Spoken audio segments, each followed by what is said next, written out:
My wife and best friend had an affair in my company, used business funds for hotel stays, then tried to paint me as the bad guy. I met Tom during our college days at a tech startup event. We instantly clicked over our shared passion for innovative technology solutions. After graduation, we both took corporate jobs but kept dreaming about starting our own company. We spent countless weekends brainstorming ideas and planning our future venture. 5 years ago, we finally took the plunge. I sold my car, emptied my savings account, and even borrowed money from my parents to invest in our startup. Tom also put in his savings, though it was less than what I contributed since he had some family obligations. We didn't care about the uneven investment because we trusted each other completely. The first 2 years were incredibly challenging. We worked from my garage, took no salary, and lived on ramen noodles. But we believed in our product, a specialized software solution for small businesses. Tom handled sales and marketing while I managed the technical development. Slowly, we started gaining clients and built a solid reputation in the industry. I met Jenny at a client's office where she worked as an HR manager. We dated for a year before getting married.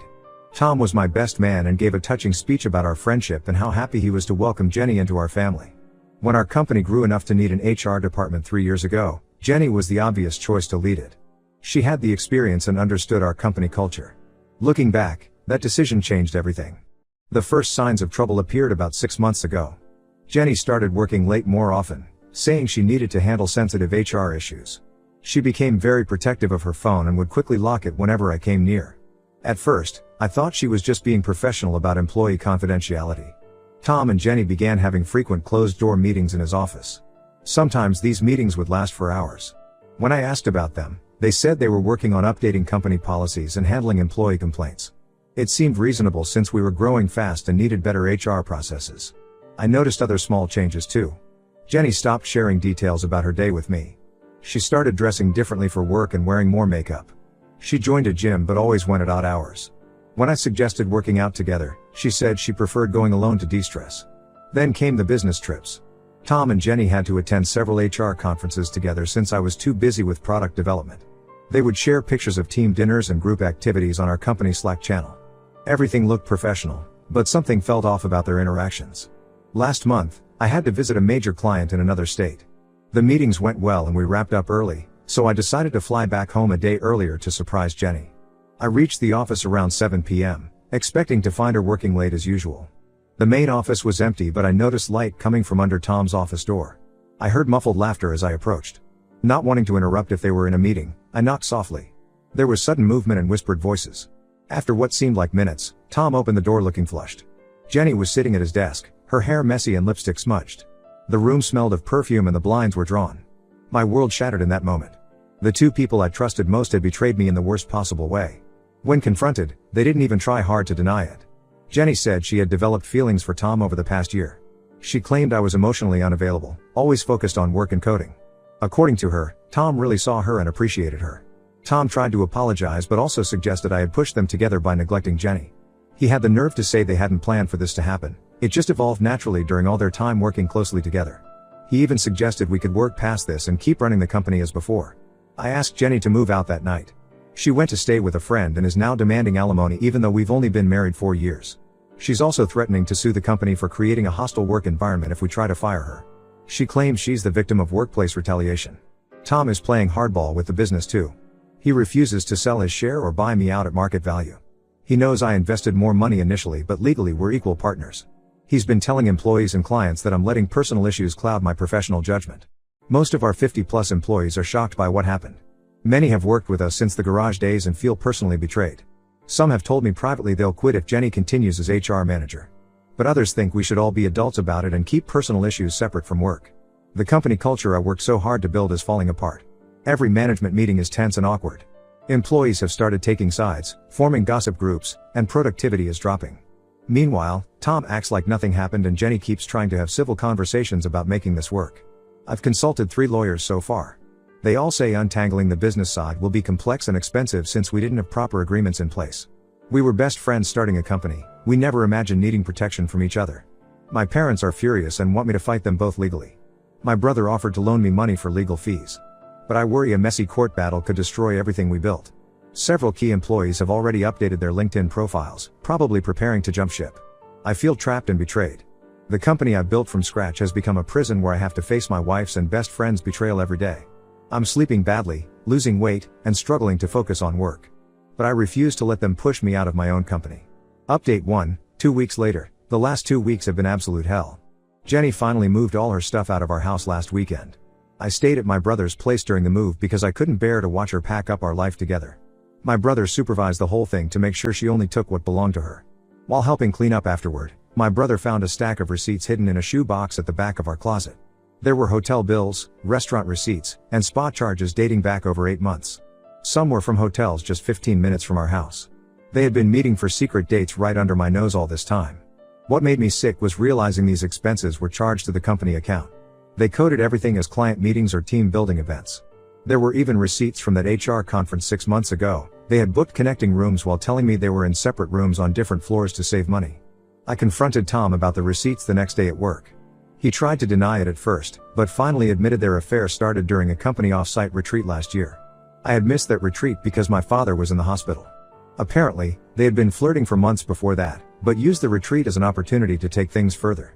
The more I learn, the more their past behavior makes sense.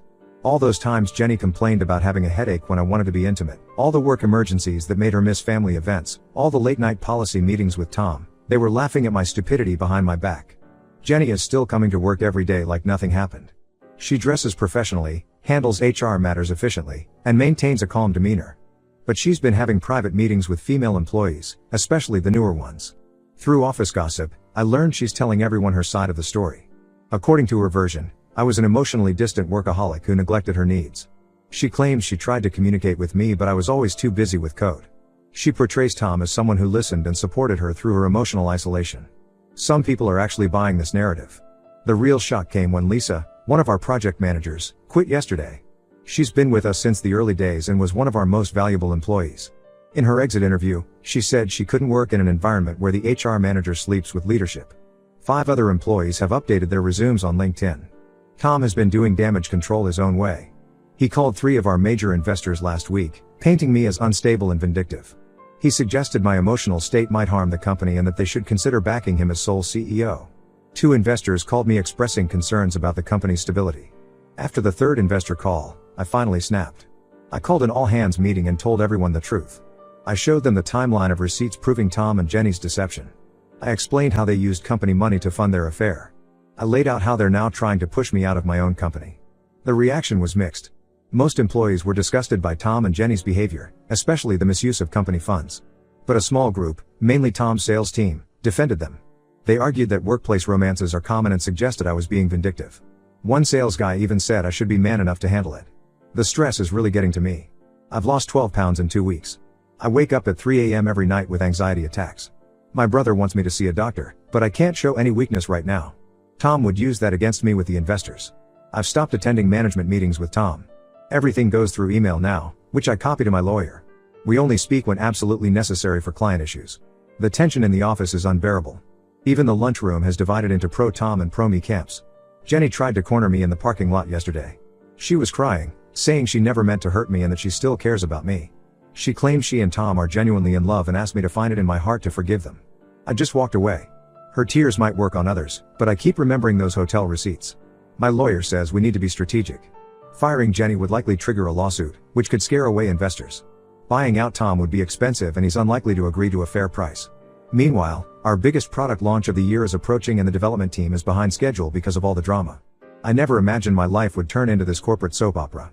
The company I built from nothing has become a battlefield. My marriage is over. My best friend is now my enemy. Half my employees are updating their resumes. And I have to somehow keep this ship afloat while fighting a war on all fronts. Update 2, 1 month later. Last week changed everything when I received an anonymous email from someone claiming to be a former employee at Tech Pro Solutions, where Tom and Jenny worked before joining my company. The email said this wasn't the first time they'd done this, they had an affair at Tech Pro too, which ended with Jenny leaving her then husband Mark. I spent several days investigating this lead. Through LinkedIn, I found and reached out to some former Tech Pro employees. Most ignored me, but one agreed to talk. Sarah, their former office manager, filled me in on the whole story. Jenny was married to her college sweetheart Mark and had been at Tech Pro for 3 years when Tom joined as sales director. According to Sarah, Tom and Jenny started getting close during company events. They had the same pattern, late night meetings, business trips together, hushed conversations that stopped when others entered the room. Mark apparently had no idea. He would drop off lunch for Jenny at work, bring her coffee in the mornings, and attend all company events to support her. Everyone at Tech Pro felt horrible for him. He was completely devoted to Jenny while she was sneaking around with Tom. The affair came out when Mark surprised Jenny at work for their anniversary and found her with Tom in the conference room. The fallout was huge. Jenny filed for divorce the next week and moved in with Tom. But 3 months later, Tom broke things off once office gossip got too intense. He claimed it was damaging his professional reputation. This explains why they both suddenly left Tech Pro around the same time. Jenny was heartbroken and humiliated. Tom started looking for new opportunities, which is when he reconnected with me. When Jenny showed up later for the HR position at our company, Tom had assured me hiring her wouldn't be awkward since they barely knew each other from Tech Pro. When I confronted Jenny with this information, she broke down completely. Through tears, she admitted everything. She said after her divorce, she went through a deep depression. When Tom reached out 2 years later saying he'd made a mistake and still had feelings for her, she believed him. He pursued her after she joined our company, promising things would be different this time. I took all this information to our board of directors, including evidence of their pattern of workplace misconduct. The board was deeply concerned about potential liability issues. What if Jenny's ex-husband went public with the story? What if other employees sued for hostile work environment? Our company's reputation could be ruined. The board called an emergency meeting last Friday. Tom tried to do damage control by announcing that he and Jenny were in love and planning to get married. He claimed they wanted to handle things professionally this time and build a life together. The board wasn't impressed, especially after learning about their history of workplace affairs. The board suggested either Tom or I should step down to protect the company. They're concerned about the impact on employee morale, client relationships, and our upcoming funding round. We're currently negotiating terms, but Tom is demanding a much larger payout than his shares are worth. Meanwhile, 3 more employees quit this week. Our productivity has tanked. The development team is missing deadlines because they're distracted by all the drama. Client calls keep getting rescheduled because no one wants to work with Tom's team anymore. Jenny has stopped coming to the office, claiming she's working remotely due to a hostile environment. She's hired a lawyer who's threatening to sue for emotional distress and workplace harassment. The lawyer sent a letter claiming I'm retaliating against her for falling in love with Tom. I've had several sleepless nights thinking about how I missed all the signs. Tom and Jenny played me perfectly. They used my trust and friendship to hide their affair, just like they did to Jenny's ex-husband at Tech Pro. I was so focused on building the company that I didn't see what was happening right in front of me. The hardest part is facing my employees every day. They all know the story now, how their HR manager cheated on her first husband with Tom, how Tom dumped her when it got messy, and how they repeated the same pattern at our company. Some people look at me with pity, others with judgment for not seeing it sooner. I'm meeting with the board again next week to discuss next steps. My lawyer thinks we have a strong case if it goes to court, especially with the Tech Pro evidence. But litigation would be expensive and time-consuming.